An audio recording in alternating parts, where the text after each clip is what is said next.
Hello നമസ്കാരം. ഇത് ഞാൻ ഒരാഴ്ചയോളായിട്ട് മാറ്റി വെച്ചിരിക്കുന്ന പാൽപ്പാടയാണ് കേട്ടോ.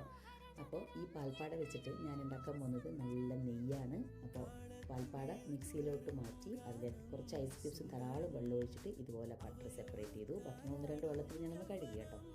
പിന്നെ അതിനുശേഷം ഒരു നല്ല ചൂട് കട്ടിയുള്ള പാത്രത്തിലോട്ട് മാറ്റി ചീനച്ചട്ടി പോലെ ഇതുപോലുള്ള ചീനച്ചട്ടി ഉപയോഗിക്കാം. ചെറു തീയിൽ നമ്മൾ ഈ വെണ്ണേനെ ഉരുക്കി ഒന്ന് നെയ്യൊന്ന് സെപ്പറേറ്റ് ആവുന്ന രീതിയിൽ ഒന്ന് ചൂടാക്കിയെടുക്കണം കേട്ടോ. അപ്പോൾ ഏകദേശം റെഡി ആകുമ്പോഴേക്കും അതിനകത്ത് നല്ല ഒരു പൊട്ടലും ഒക്കെ നിന്ന് നല്ല മണം വരും കേട്ടോ. അപ്പോൾ നമ്മുടെ ടേസ്റ്റി നെയ്യ് റെഡി ആയിട്ടുണ്ട്. ഞാൻ ഇന്ന് ഉണ്ടാക്കിയ ഡിന്നർ കീൻവ കൊണ്ടൊരു കിച്ചടിയാണ് കേട്ടോ. അപ്പോൾ അതിൽ നമ്മുടെ വീട്ടിൽ തന്നെ ഉണ്ടാക്കിയ നെയ്യ് ഒഴിച്ച് കഴിക്കാൻ പോവാണ്. അപ്പോൾ നെയ്യ് ഇതുപോലെ ഉണ്ടാക്കിയിട്ടില്ലാത്തവരുണ്ടെങ്കിൽ ഒന്ന് ഉണ്ടാക്കി നോക്കണം. ഇതിൻ്റെ രുചി അറിഞ്ഞാൽ പിന്നെ നിങ്ങൾ ഒരിക്കലും പുറത്തുനിന്ന് വാങ്ങിക്കില്ല. അപ്പോൾ see you in the next video.